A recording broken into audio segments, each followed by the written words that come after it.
Gender division, a form of hierarchical social division seen everywhere, but which is rarely recognized in the study of politics. एक ऐसा form of social division जो कि hierarchies में based होता है. Hierarchy मतलब system of levels, मतलब ऐसा सिस्टम जहाँ पे ऊपर वाले लेवल्स एग्जिस्ट करते हैं, नीचे वाले लेवल्स एग्जिस्ट करते हैं. सो जो आपकी सोशल आइडेंटिटीज़ है, you are interpreting them in the form of upper and lower. अब जब भी जेंडर डिवीजन का टॉपिक अराइज होता है, it is assume that gender division is based in natural and unchangeable differences. However, that is not true because gender division is not based on biology but on social expectations and stereotypes. अब यहाँ पे दो words के interchangeably use होने की वजह से एक मिसअंडरस्टैंडिंग क्रिएट हो जाती है. कॉमन पार्लेंस में we don't distinguish between the words gender and sex. हम यूज़ करते हैं, मतलब डिस्टिंग्विश तो क्या ही करेंगे, पता भी नहीं होता ज़्यादातर लोगों को कि इन दोनों में डिफरेंसेस होते हैं या दोनों के डिफरेंट मीनिंग्स होते हैं. So, sex refers to the biological and physiological characteristics of males and females. On the other hand, gender refers to the socially constructed characteristics of men and women. मतलब society जब define करती है कि आपकी relationship कैसी होनी चाहिए, आपके बिहेवियर कैसा होना चाहिए, आपके रोल्स क्या होने चाहिए एक सोसाइटी में बिकॉज ऑफ योर मेल और फीमेल आइडेंटिटी, उसको बोलते हैं हम gender. So let's elaborate on this under the heading called public/private division. Kids are brought up to believe that the main responsibility of women is housework and bringing up children. This is reflected in the sexual division of labor in most families. Sexual division of labor इसका क्या मतलब हुआ? A system in which all work inside the home is either done by the women of the family or organized by them through domestic helpers.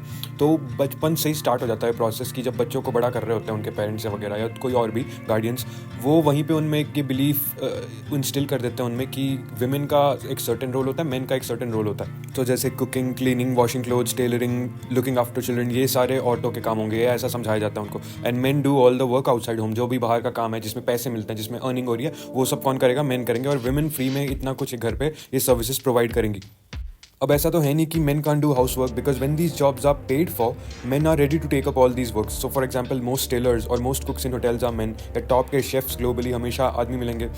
Similarly, it is not that women do not work outside their home. In villages, for example, women fetch water, they collect fuel, they work in fields. या फिर urban areas में भी आप देखो, जो भी poor women होंगी, they work as domestic helpers in middle class houses.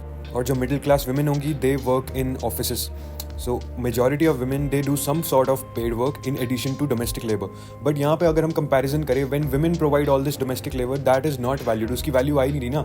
So what we see here is that men do these things when they are paid for, but women are expected to do all these things in addition to paid labor. मतलब उनको extra काम करना पड़ रहा है, free में इतना कुछ provide करना पड़ रहा है services, domestic labor, but उसके पैसे उनको मिल नहीं रहे. On the other hand, men जब वो same चीज़ें कर रहे हैं, वो बाहर तभी करते हैं जब उसके पैसे मिलते हैं. The result of this division of labor is that despite constituting half of humanity, women's role in public life, especially politics, is minimal in most societies. पहले तो men को ही allowed करा जाता था public affairs में participation के लिए या vote वगैरह करने के लिए या public offices को उनकी positions को hold करने के लिए.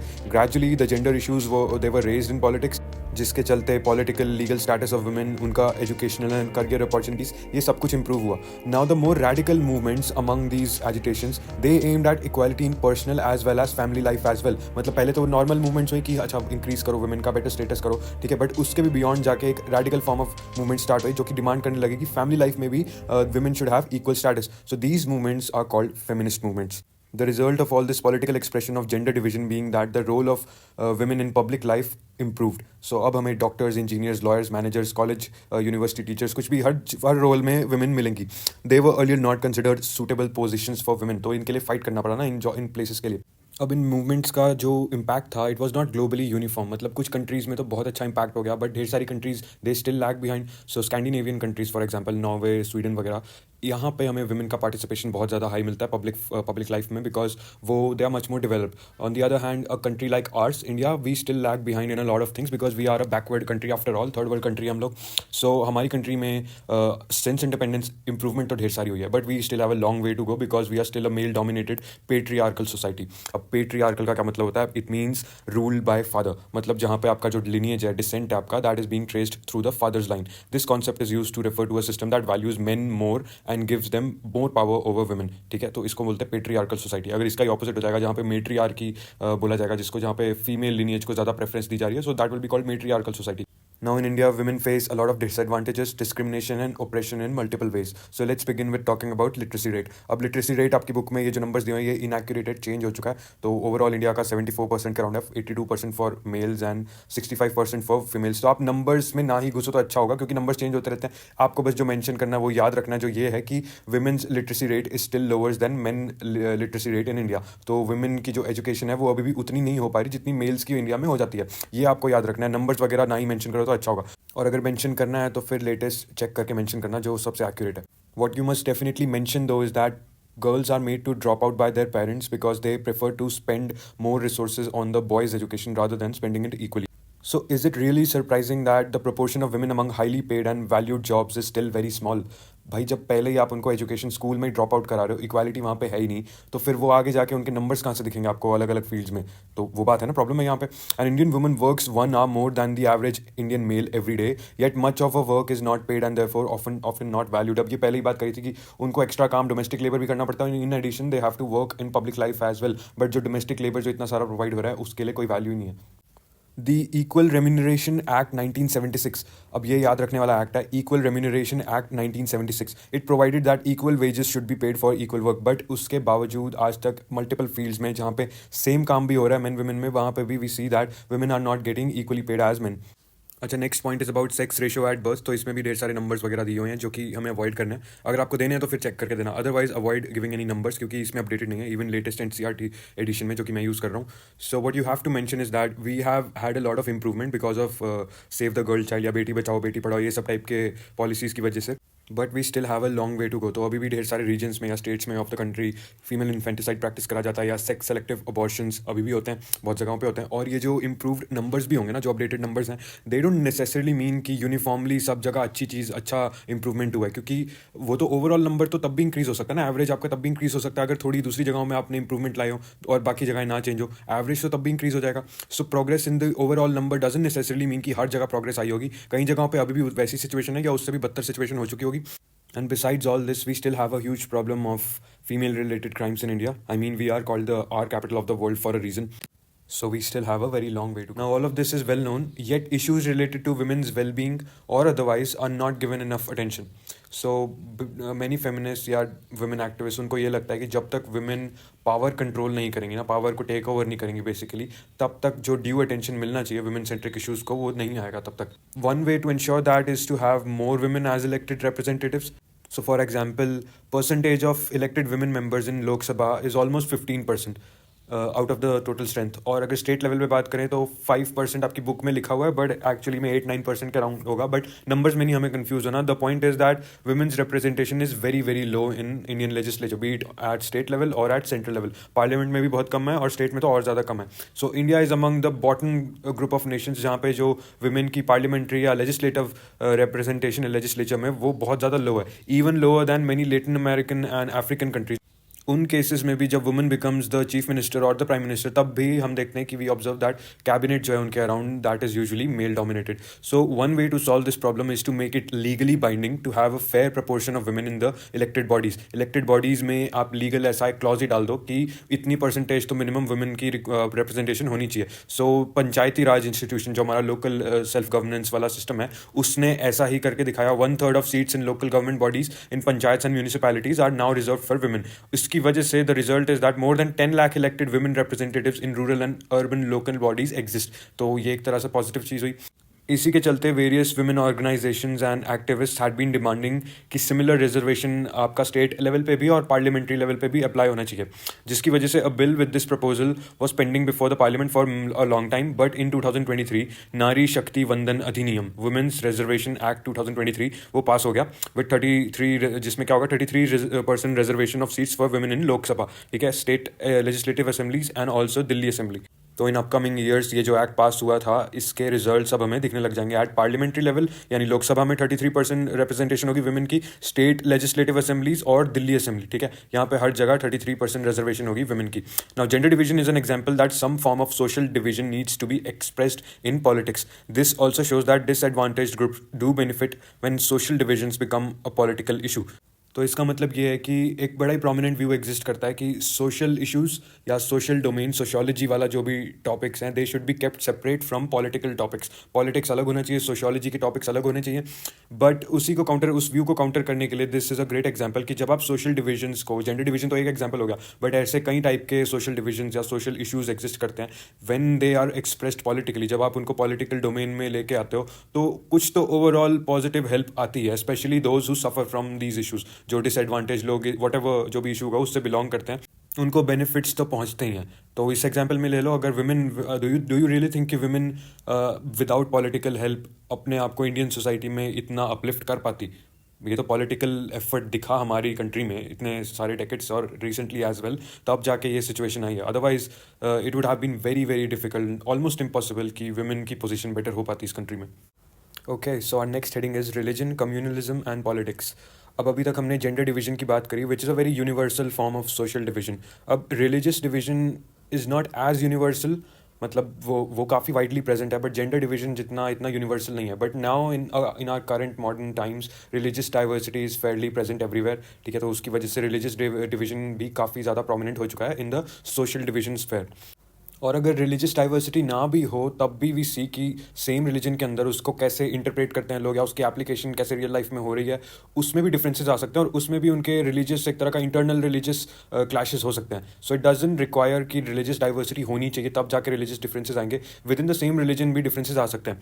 Now unlike gender differences, the religious differences are often expressed in the field of politics. अब ये डिफरेंस है, जेंडर डिवीजन की हमने बात करी कि वो इतना ईजिली आ नहीं पाता था पॉलिटिक्स के डोमेन में, तो उसको लाना पड़ा था, खींच के लाना पड़ा था उसको डिस्कशन करने के लिए. बट रिलीजन की इन्फ्लुएंस पॉलिटिक्स में हमको हमेशा से दिखती है, वो एक्सप्रेशन उसका आता है.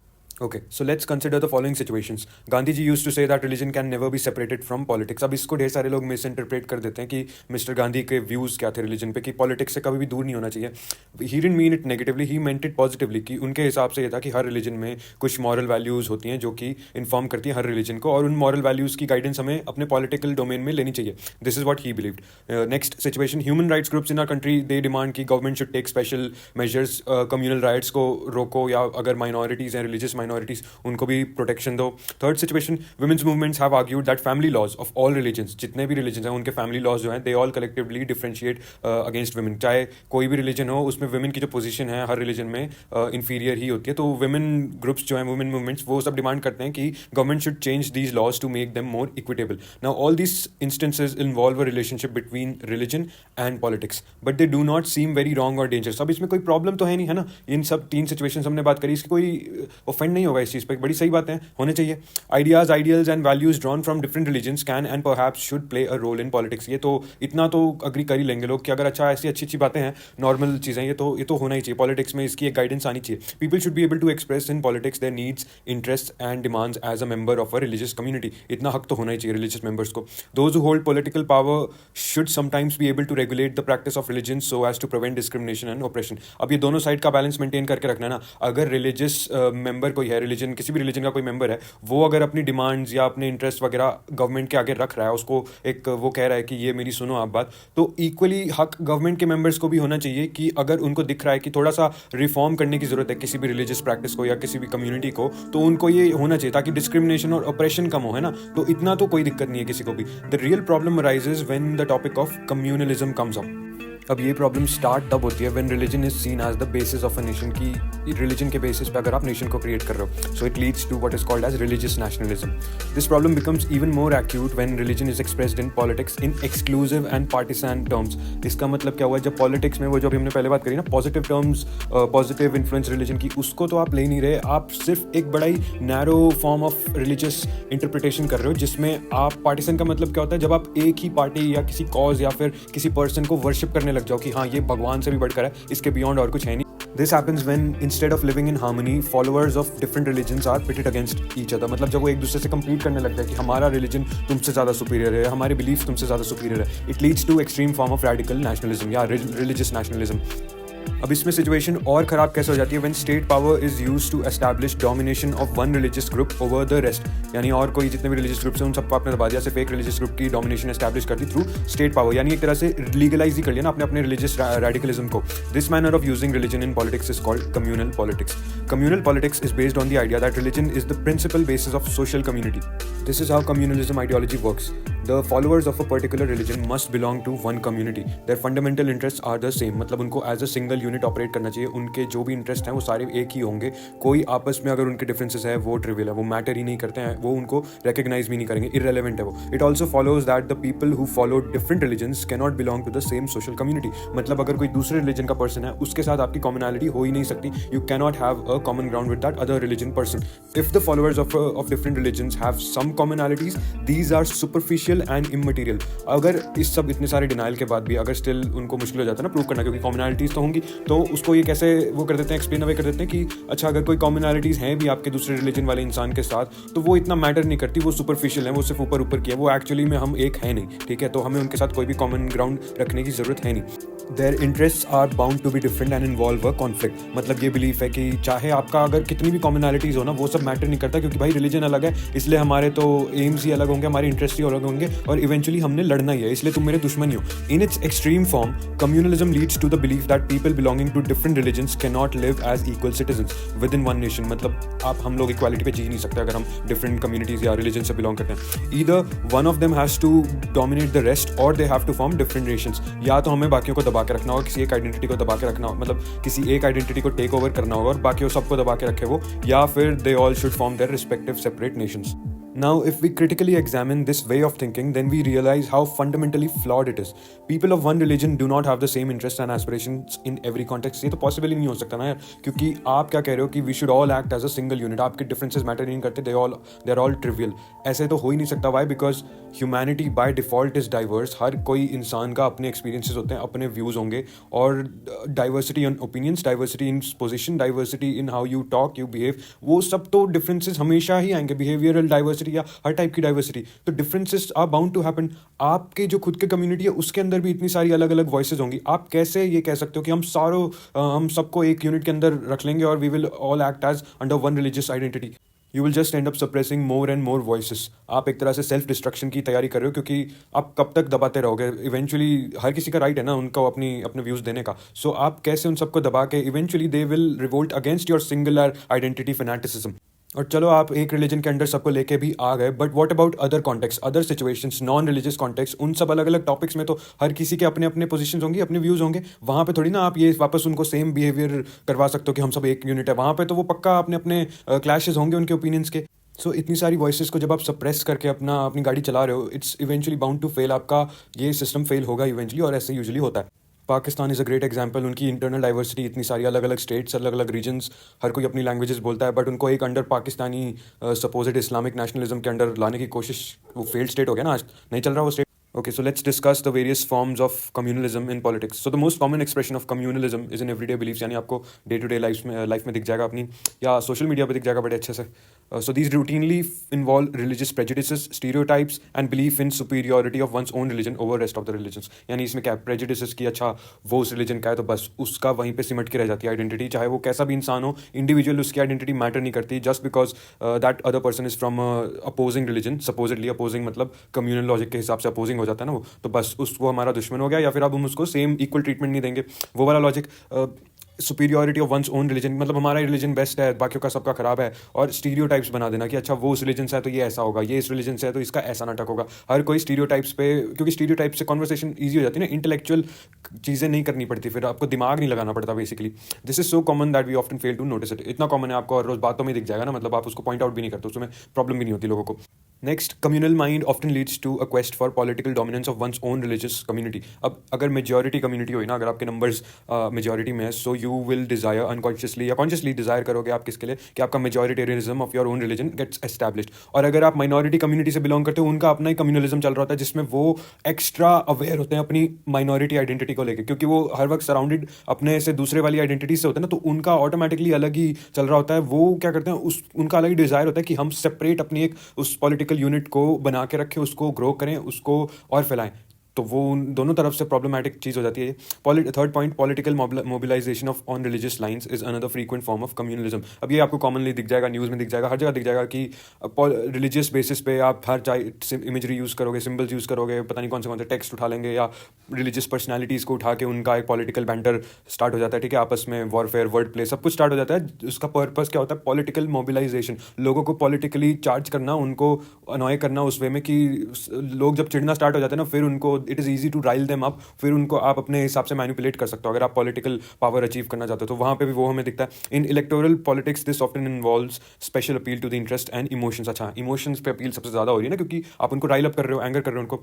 Fourth point, sometimes communalism takes its most ugly form of communal violence, riots and massacres. अब ये हमेशा से साउथ एशिया या इंडिया, पाकिस्तान या बांग्लादेश, इवन जितनी भी साउथ एशियन कंट्रीज़ है, specially India, Bangladesh and Pakistan, यहाँ पे आपको कम्युनल राइट्स तो ढेर सारे दिख जाएंगे, क्योंकि दिमाग लगाना नहीं, रिलीजियस बेसिस पे आपस में लड़ते रहेंगे, और उसके चक्कर में it's a very ugly form of communalism. क्योंकि communalism continues to be one of the major challenges to democracy in our country, और हमेशा से था, इसलिए जो कॉन्स्टिट्यूशन मेकर्स थे उनको भी पता था ये चीज़, इसलिए they decided to go for a secular state model. तो ऐसे प्रोविजंस के एग्जांपल्स ढेर सारे हैं जो हमको कॉन्स्टिट्यूशन मिल जाएंगे। For example, there is no official religion for the Indian state, जैसे बुद्धिज्म श्रीलंका में एग्जिस्ट करता है, इस्लाम इज़ फॉर पाकिस्तान, ये टाइप का इंडिया में ऐसा कोई सिस्टम नहीं है। इंडिया का कोई स्टेट रिलीजन नहीं है, India is a secular country. Constitution provides all individuals and communities freedom to profess, practice and propagate any religion और नॉट टू फॉलो एनी। आपकी अपनी मर्जी, आपको नहीं फॉलो करना कोई बात नहीं, आपको अपना फॉलो करना और उसको आपको प्रोपोगेट करना है, वो भी आपको अलाउड है। Constitution prohibits discrimination on grounds of religion, religious basis पे आपको डिस्क्रिमिनेशन नहीं करना, तो ये another secular point. At the same time constitution allows the state to intervene in the matters of religion. अब अगर रिलीजन में आपके कुछ ना कुछ बैकवर्डनेस है, या फिर कुछ आपको लगता है स्टेट को, ये इंडियन सेक्युलरिज्म का यूनिक ट्रेट है कि जिन रिलीजन्स को आप इक्वालिटी प्रोवाइड कर रहे हो, उनको डिस्क्रिमिनेशन से प्रोटेक्ट करके रख रहे हो, बट ऐसा ना हो ना कि वो रिलीजन्स खुद ही उस इक्वालिटी को अटैक करने लग जाए। अगर वो रिलीजन्स खुद ही अपने बेसिस पे कुछ ऐसा प्रैक्टिस प्रमोट कर रहे हो, या ऐसी चीज़ प्रमोट कर रहे हो, बाकी रिलीजन्स को अटैक करने की बात कर रहे हो, तो वो भी तो रोकना है ना आपको, वरना तो आपका इक्वालिटी का प्रिंसिपल ही उठ जाएगा। इसीलिए स्टेट नीड्स टू इंटरवीन अगर उसको नेसेसरी फील होता है। फॉर इसका एग्जाम्पल हो जाएगा अनटचेबिलिटी हिंदुइज्म में, या फिर ये ट्रिपल तलाक वगैरह इस्लाम में।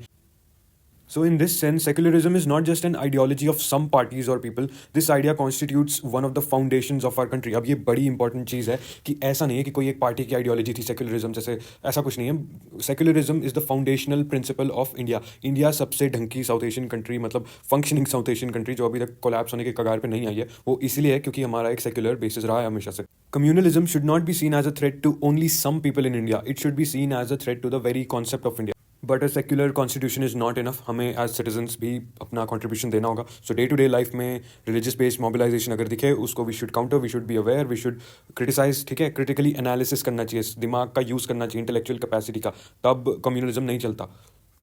So now we reach the third part of our chapter called caste and politics, caste inequalities. Unlike gender and religion, caste division is special to India. अब यहाँ पे एक बड़ी इंटरेस्टिंग चीज़ हो जाएगी कि स्पेशल टू इंडिया का मतलब क्या होगा। अब हेरिडिटरी सिस्टम्स तो हर जगह एग्जिस्ट करते आए हैं हमेशा दुनिया भर में। हेरिडिटरी का मतलब होता है जब एक जनरेशन दूसरे जनरेशन को कुछ पास ऑन करती है। सो इस केस में हम ऑक्यूपेशन या प्रोफेशन की बात कर रहे हैं, क्योंकि कास्ट की बात कर रहे हैं ना। तो सपोज करो आपके दादा परदादा वो कोई बिजनेस हैंडल करते थे, उन्होंने आपके पेरेंट्स यानी आपके फादर या मदर उनको पास ऑन करा वो बिजनेस, उसके बाद वो बिजनेस आपको मिल गया, आपके बाद वो नेक्स्ट जनरेशन आपकी कोई आएगी, उनको आप पास ऑन कर दोगे business. So that is called hereditary. या फिर हेरिडिटरी दूसरे सेंस में भी यूज होता है। फॉर एग्जांपल डिजीजेस के बारे में सुना होगा ना कि आपके पेरेंट्स को कोई डिजीज था, वो आपको पास ऑन हो गया, दैट इज कॉल्ड हेरिडिटरी। तो हेरिडिटरी सिस्टम तो हर जगह दुनिया भर में एग्जिस्ट करते आए हैं, जहाँ पे प्रोफेशनल जो भी वर्क करते थे आप, वो आपके नेक्स्ट जनरेशन को पास ऑन हो रहा है। What happened unique in India was that इसको आपने लीगलाइज करा दिया रिचुअलिस्टिक फॉर्मेट में, और ना सिर्फ लीगलाइज करवा दिया but you made them convert from a occupational system to a community based system. मतलब जो उनका पहले वाला सिस्टम था कि अच्छा ऑक्यूपेशनल आइडेंटिटी होगी हमारी, उसको आपने इतना अच्छा ज़्यादा पुश करवाया, उनको ऐसा ऑर्डर दे दिया कि अब वो ऑक्यूपेशन को इतना एक्सट्रीम फॉर्म में ले गए कि नाउ इट्स देयर कम्युनिटी, उनका एक सब कल्चर, उनका मिनी कल्चर बन चुका है, जिसको वो basically they are living that culture. तो जो भी उनका इंडिविजुअल बिहेवियर होगा that doesn't matter, because group identity के बेसिस पे उनका individual behaviour will be dictated. तो आप कम्युनिटी जो आपकी बन गई है अब, उसके हिसाब से आप जियोगे, you will live that life. आप सेम मेंबर्स उन्हीं से इंटरेक्ट करोगे जो आपके सेम ऑक्यूपेशन या आपकी कास्ट बेसिकली उससे बिलोंग करते हैं, उन्हीं के साथ उठोगे बैठोगे, आपकी फूड हैबिट्स उसी हिसाब से होंगी। अगर कोई दूसरे कम्युनिटी का मेंबर है, आप उसके साथ इंटरेक्ट नहीं करोगे, ना आप मिक्स कर सकते हो। So the freedom that use to exist before that was not there anymore. आपने एक तरह से उस पर बैन ही कर दिया कि अब आप फ्रीली इंटरेक्ट नहीं करोगे, सब कोई अपना कम्युनिटी के हिसाब से बिहेव करेगा। फिर चाहे वो मैरिज हो या फूड ईटिंग हैबिट्स हो, तो जैसे मैरिज सिर्फ आप अपनी कम्युनिटी मेंबर्स के साथ ही कर सकते हो, आउटसाइडर्स के साथ अगर कर दिया तो आपको इतना सोशल स्टिग्मा झेलना पड़ेगा। आप बेसिक वो एक तरह से आपकी अल्टीमेट पनिशमेंट टाइप ही है, आपको मार भी सकते हैं, कुछ भी हो सकता है उसके लिए अगर आपने वो गलती कर दी तो। या फिर ईटिंग हैबिट्स के केस में आप दूसरी कम्युनिटी वाले इंसान के साथ साथ में बैठ के खा भी नहीं सकते, या उसने गलती से टच कर दिया तुम्हारा खाना, वो तो घोर पाप हो गया ना कि सोशल, आपको तो बिल्कुल ही उसने टच भी कर दिया, अगर वो निचली कम्युनिटी का मेंबर है फिर तो उसको वो इट इज़ ओके कि उसको मार दो, ऐसे टाइप का आपने सिचुएशन क्रिएट कर दी। And in plenty of cases ऐसा भी सिचुएशन होती थी जब अगर आपने देख भी लिया ना उस निचली कम्युनिटी के मेंबर को, सो उस कम्युनिटी मेंबर, उस पूरी कम्युनिटी को बेसिकली उस पर एक तरह का अटैक करा जाता था कि तुमने अपनी शक्ल दिखा कैसे दी हमारे सामने आके। So when we say that India took this generational thing to an extreme, then it was really extreme, बहुत ज़्यादा extreme हो गया था, जिसकी वजह से हमारा बहुत लार्ज स्केल पे for thousands of years graded inequality के बेसिस पे एक्सप्लॉयटेशन एंड डिस्क्रिमिनेशन होता रहा बैक टू बैक होता रहा। और इस पूरे सिस्टम को बड़े अच्छे से सारी मोस्ट ऑफ सोसाइटी का अच्छे खासा सपोर्ट था। बट इसमें एक क्वेश्चन आ जाता है कि जो टॉप स्पॉट है उस पर तो एक ही वर्ना या कास्ट एग्जिस्ट कर सकती है, तो बाकी कास्ट का क्या, उनको तो वो मिल नहीं रहा टॉप स्पॉट, तो वो क्यों इस सिस्टम को एक्सेप्ट करें? They are basically accepting the supremacy of somebody else over them, खुद के ऊपर वो कोई और एक्सेप्ट करें कि हाँ तुम मुझसे भी बेटर हो या तुम मुझसे भी ऊंचे हो, वो क्यों इस चीज़ को एक्सेप्ट कर रहे हैं? तो यहीं पे वो चीज़ ग्रेडेड इनइक्वालिटी वाली आ जाती है कि उनको इस चीज़ की एक्सेप्टेंस इसलिए है क्योंकि एटलीस्ट उनसे भी नीचे तो कोई और है, ठीक है, उनको इसकी नहीं पड़ेगी हमसे ऊपर कोई और है, उनको ये पड़े कि एटलीस्ट हम किसी और से तो ऊपर हैं। तो आप यहाँ पे नोटिस कर सकते हो कि क्या कैसे यहाँ पे डिस्क्रिमिनेटरी टेंडेंसीज को अच्छा खासा बढ़ावा मिल रहा है, प्रमोशन हो रहा है कि हाँ चलो कोई बात नहीं, मुझे तो टॉप स्पॉट नहीं मिला बट कम से कम मुझे दूसरे को दबाने का मौका तो मिल रहा है, कम से कम मैं उससे तो सुपीरियर हूँ, उससे तो बेटर हूँ, तो कोई बात नहीं अगर मुझे नंबर 1 स्पॉट नहीं मिला बट एटलीस्ट मैं लोवेस्ट प्लेस पे तो नहीं हूँ ना। तो जो लोवेस्ट प्लेस पे है उसको जाके सारे लोग पकड़ते हैं, उसको एक्सप्लॉइट करते हैं। इसकी वजह से जो नंबर 1 स्पॉट था उसको कोई चैलेंज नहीं करता था क्योंकि हर किसी को अपना एक एडवांटेज प्लेस मिल गई थी कि अच्छा हाँ ये मेरा प्रिविलेज है, इसकी वजह से कि जो सबसे निचला है उसको सब लोग बुरा बुरा ट्रीट करेंगे। तो यहाँ पे हमारे न्यू कॉन्सेप्ट्स आ जाते हैं like untouchability. Various outcast groups had to face the inhumane practice of untouchability. So this is why political leaders and social reformers like Jyotiba Phule, Mahatma Gandhi, B.R. Ambedkar, Periyar, they all talked about it, they advocated and worked to establish a society in which caste inequalities were absent. इन सब famous personalities के contributions की वजह से और भी दूसरे socio economic reasons की वजह से caste system in modern India has undergone great changes. So factors कौन से होंगे इसमें? Development, economic development, large scale urbanization, growth of literacy and education, occupational mobility and the weakening of position of landlords in the villages. ये वाला point important है, weakening of the position of landlords in the villages. The old notion of caste hierarchy they are breaking down. Urban India में लोग बहुत ही they are far less conscious of their caste identities. Our constitution prohibits any caste based discrimination but we still have a very long way to go, क्योंकि अभी भी पूरी तरह मिट्टी तो बिल्कुल भी नहीं है कास्ट। और इवन अर्बन इंडिया में आपको अच्छा खासा इसका एविडेंस मिल जाएगा। अनटचेबिलिटी भी कहीं नहीं गई है। So the situation has improved but we still have a lot more to improve. क्योंकि यार थाउजेंड्स ऑफ ईयर्स का जो इफेक्ट है उसमें आपने कुछ ग्रुप्स, कुछ प्रिविलेज ग्रुप्स को इतना बड़ा हेड स्टार्ट दे रखा है, उसके इफेक्ट्स इतनी इजीली तो जाएंगे नहीं ना। अभी तो 100 ईयर्स भी नहीं हुए इंडिपेंडेंस को या कॉन्स्टिट्यूशन को एग्जिस्टेंस में आए हुए।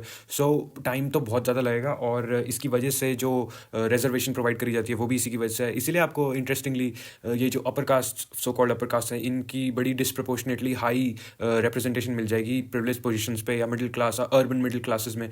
Now let's talk about caste in politics. So just like communalism, जैसे उसमें religious identity was the basis of everything, यहाँ इस केस में caste identity is the basis of everything. यहाँ पे जो caste वाले जो लोग होते हैं, ये जो ज़्यादा ही हाइपर होते हैं caste को लेके, इनके हिसाब से caste identity एक natural social order का पार्ट है और इसमें कोई भी कुछ भी गलत नहीं है उनके हिसाब से। Now caste can take various forms in politics. So when political parties choose candidates in elections, उस टाइम पे caste makeup उस जगह का और उस political candidate का, इस सबको बड़ा ध्यान में रखा जाता है कि वहाँ पे caste composition कैसा है, तो आप कौन से political candidates अपने खड़े करोगे। या फिर when governments are formed, political parties usually take care that representatives of different castes and tribes find a place in it. जब भी अगर आप कोई गवर्नमेंट बना रहे हो ये उनको करना ही पड़ता है, क्योंकि उस एरिया को अगर आप गवर्न कर रहे हो तो फिर उनके कास्ट मेंबर्स की जो रिप्रेजेंटेटिव्स होंगे उनको आपको थोड़ा तो इंक्लूड करना ही पड़ेगा।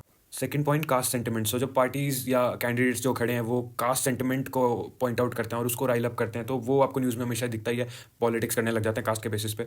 Point number 3, voting. सो ये जो यूनिवर्सल एडल्ट फ्रेंचाइज वाला सिस्टम है in which you have one vote per person, इसकी वजह से न्यू पर्सपेक्टिव्स अराइज हुए. सो जो पहले डिसएडवांटेज या लोअर स्टेटस जिनको करार दे रखा था जिन भी कास्ट को, they were always more in number, क्योंकि प्रिविलेज ऐसे ही वर्क करता है. Privilege is always a scarcity, मतलब कुछ ही लोगों को प्रोवाइड होता है ना प्रिविलेज, ज़्यादातर लोगों को नहीं होता, वो दबाए जाते हैं. तो जो लोअर स्टेटस वाले ग्रुप्स थे दे were always more in number. अब ये जो वोटिंग वाला सिस्टम है इसमें एक पर्सन के लिए एक वोट की वैल्यू होती है, एक वोट यानी एक पर्सन. तो यहाँ पे इनको अपना न्यूमेरिक एडवांटेज फाइनली यूज़ करने का मौका मिल गया, क्योंकि उससे पहले तो हज़ारों सालों से दबा के रखे थे. यहाँ पे उनमें एक न्यू कॉन्शियसनेस जगती है कि हम भी कुछ अपने लिए कुछ एक्चुअली में चेंज ला सकते हैं.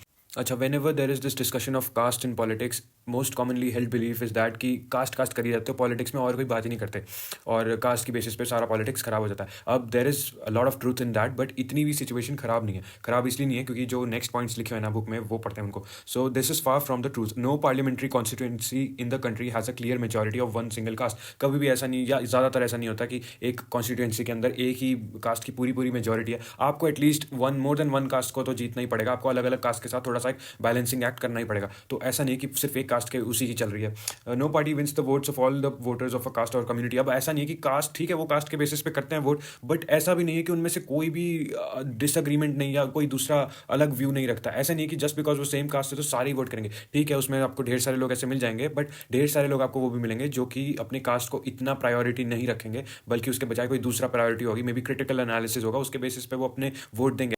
Next, many political parties may put up candidates from the same caste, और कई बार क्या होगा बाकी कास्ट के लोगों को कुछ रिप्रेजेंटेशन मिलेगी नहीं. सो ऐसा नहीं है कि हर कास्ट के लिए उसकी रिप्रेजेंटेशन हो रही है. कई बार क्या होता है, ऐसा बिलीफ होता है कि अच्छा इस एरिया में एक कास्ट डोमिनेट करती है तो मोर देन वन कैंडिडेट उसी के कास्ट के बंदे वहाँ पे खड़े कर दिए जाते हैं, तो उस कास्ट का तो हो गया रिप्रेजेंटेशन. बट जो बाकी कास्ट होंगी उनका हो ही नहीं रहा, उनके कई बार होते ही नहीं कोई भी जो कैंडिडेट्स होंगे. तो ऐसा नहीं कि हर कास्ट का उसको एक तरह से अपीजिंग हो रही है. कुछ कास्ट की ज़्यादा अपीजिंग हो जाती है और कुछ कास्ट की हो ही नहीं रही, तो अनइक्वल है. Ruling party and the sitting MP or MLA frequently lose elections in our country. That could not have happened if all castes and communities were frozen in their political preferences. मतलब यही है ना कि इतने ही अगर loyal होते, cast करी जा रहे हो आपकी, कास्ट के बेसिस पे करते हैं वो वोट, अगर इतने ही लॉयल होते तो फिर वो इलेक्शंस की लूज करते हैं उनके कैंडिडेट्स. तो इसका मतलब ये है ना कि लोग सिर्फ कास्ट को प्रायोरिटी मतलब देते हैं प्रायोरिटी, बट उसके अलावा भी ढेर सारी चीज़ों को वो ध्यान में रखते हैं while voting. So clearly, while caste matters in electoral politics, so do many other factors. Caste बहुत ज़्यादा मैटर करती है, बट ढेर सारे दूसरे भी फैक्टर्स मैटर करते हैं जो कि वोटिंग बिहेवियर को इन्फ्लुएंस करते हैं. एक अमीर इंसान और एक गरीब इंसान सेम कास्ट से बिलोंग करते होंगे, but their voting pattern, their voting behaviour will be very different. अच्छा, अभी तक हमने कास्ट इन पॉलिटिक्स पढ़ा, बट अब हम देखेंगे पॉलिटिक्स इन कास्ट. ये लास्ट हेडिंग है हमारी. So politics too influences caste system. सिर्फ ऐसा ही नहीं कि कास्ट इन्फ्लुएंस करती है पॉलिटिक्स को. So it's a two way street. For example, जो नेबरिंग कास्ट एग्जिस्ट करती होंगी जिनको पहले एक्सक्लूड करा जाता होगा, या सब कास्ट जो कि पहले उनको इतना अच्छा ट्रीटमेंट नहीं मिलता, पॉलिटिक्स की वजह से उनको भी इंक्लूड करने की कोशिश करी जाती है, क्योंकि स्ट्रेंथ बढ़ानी होती है एक कास्ट को, तो अपनी नेबरिंग आसपास जो भी है अपनी सिग्निफिकेंस को बढ़ाने की कोशिश करता है. Next point, कोalition. So power, political power जब उनको चाहिए होती है वेरियस कास्ट ग्रुप्स को, उसकी वजह से उनको कोalition में आना पड़ता है कि पावर शेयरिंग कर लेते हैं, क्योंकि पॉलिटिकल पावर फिर मिल जाएगी. अदरवाइज एक दूसरे से झगड़ते रहेंगे तो इट इज़ लेस लाइकली कि उनको पॉलिटिकल पावर मिले. इसकी वजह से they enter into negotiations, they start talking with each other, they enter into the dialogue format. तो ये अच्छी बात हुई ना. अदरवाइज इससे पहले क्या हो रहा था कि एक दूसरे से दुश्मनी चल रही थी ना, उनकी राइवलरी चल रही रहती थी, तो कुछ हो ही नहीं पा रहा था. New kinds of caste groups have come up in the political arena, like backward and forward caste groups. तो ये भी पॉलिटिक्स का ही नतीजा है. तो अब उनको कास्ट को ऐसे वेज में क्लासीफाई करा जा रहा है. Thus caste plays different kinds of roles in politics. अब कुछ सिचुएशंस में बहुत अच्छी बात भी होती है, क्योंकि ढेर सारे जो डिसएडवांटेज ग्रुप्स थे पहले, उनको रिप्रेजेंटेशन, उनको अपने आप को एक्सप्रेस करने का मौका कभी नहीं मिला. But now they have the opportunity to demand their own share in power. But exclusive attention to caste can also produce negative results. अब ये नेगेटिव साइड है कि ज़्यादा ही हद से ज़्यादा ऑब्सेशन हो जाएगा तो ऑब्वियसली डैमेजिंग ही होगा. As in the case of religion, politics based on caste identity alone is not very healthy in a democracy. ये इंपॉर्टेंट लाइन है. कास्ट पे इतना ज़्यादा फोकस ना हो जाए कि आपकी डेमोक्रेसी ही कॉम्प्रोमाइज़ होने लग जाए. It can divert attention from other pressing issues like poverty, development and corruption. In some cases caste division leads to tensions, conflict and even violence. तो ये हमेशा ध्यान रखना है. तो फाइनली यहाँ पे चैप्टर हमारा खत्म होता है. थक गया यार. Okay, bye.